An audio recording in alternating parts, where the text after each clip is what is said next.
Welcome to Luca is a Billionaire, where the only thing I invest in is your answers.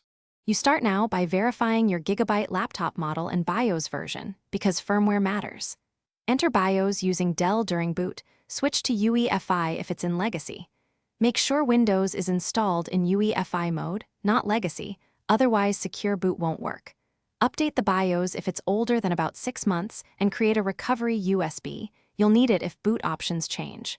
Once done, reboot into BIOS and prepare to enable TPM and Secure Boot in the next step.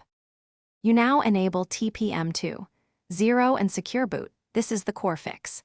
In Gigabyte BIOS, find Trusted Computing, PTT, or TPM device and set it to Enabled or Firmware with version 2.0. Save and reboot back into BIOS if needed, then open Boot Secure Boot and switch it on. If Secure Boot keys are not present, use the option to install default keys.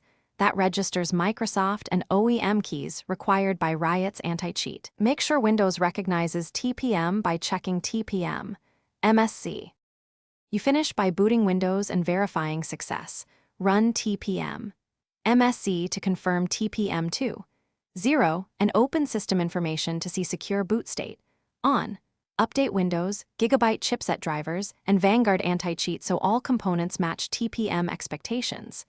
If Valorant still errors, repair or reinstall Vanguard.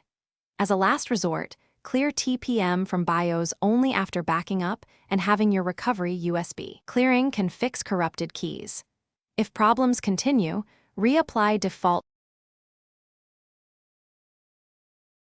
Thanks for watching and please subscribe. It's the best investment you'll ever make.